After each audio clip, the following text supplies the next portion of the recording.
Public place সুরক্ষা আপনারা জানেন, আমাদের যদিও এই আইনটা আগেও ছিল, কিন্তু এই পাবলিক প্লেসে আসলে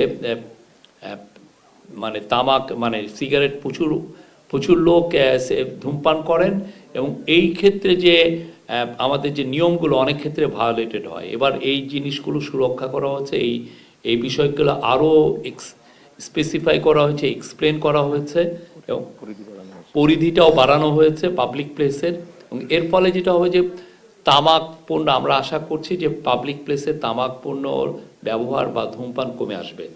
এটা এখানে ক্ষমতা দেওয়া হয়েছে। এটা আমি পুরোটা পড়ে নেই। সংবেদনশীল স্থানে বিক্রয় নিষেধাজ্ঞা, শিক্ষা প্রতিষ্ঠান, হাসপাতাল, ক্লিনিক ও শিশু পার্কের 100 মিটারের মধ্যে তামাক বিক্রয় নিষিদ্ধ। শিক্ষা প্রতিষ্ঠান, হাসপাতাল, ক্লিনিক ও শিশু পার্কের 100 মিটারের মধ্যে তামাক বিক্রয় নিষিদ্ধ। এমার্জিং টোবাকো প্রোডাক্ট নিষিদ্ধ করা হয়েছে। এর মধ্যে আছে ই সিগারেট ও অন্যান্য উদীয়মান তামাক পণ্যের উৎপাদন, আমদানি, বিক্রয়, ব্যবহার সম্পূর্ণ নিষিদ্ধ। কারাদণ্ডের ও অর্থদণ্ডের বিধান, প্যাকেজিং সংস্কার, প্যাকেটের 75% অংশ জুড়ে রঙিন, স্বাস্থ্য সতর্কবাণী ও স্ট্যান্ডার্ড প্যাকেজিং বাধ্যতামূলক। আগে এটা 50% ছিল। আইন প্রয়োগ জোরদার করা হয়েছে। জরিমানা ও কারাদণ্ড বৃদ্ধি করা হয়েছে। লাইসেন্স বাতিল ও মালামাল জব্দের বিধান রাখা হয়েছে।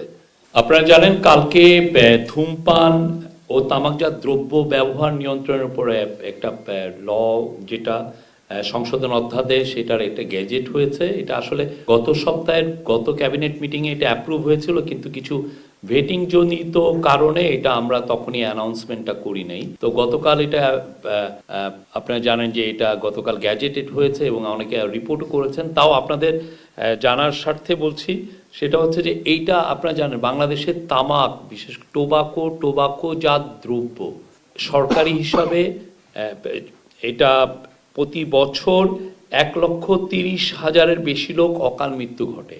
এটা একটা মেজর কিলার।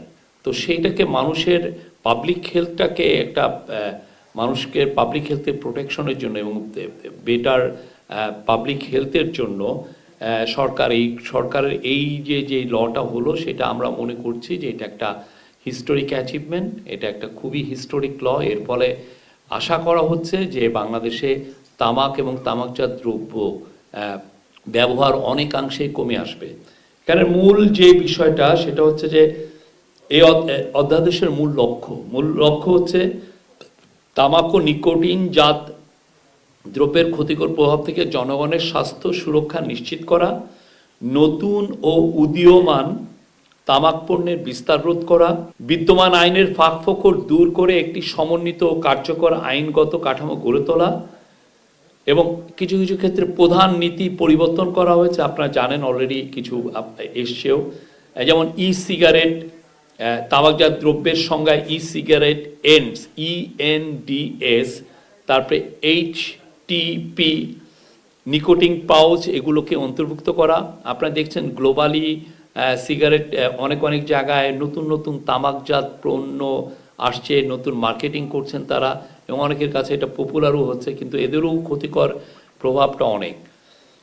ভবিষ্যতে নতুন পণ্য গেজেটের মাধ্যমে অন্তর্ভুক্তির ক্ষমতা সরকারকে এই লয়ের মাধ্যমে ভবিষ্যতে নতুন পণ্য গেজেটের মাধ্যমে অন্তর্ভুক্তির ক্ষমতা প্রদান করা হয়েছে।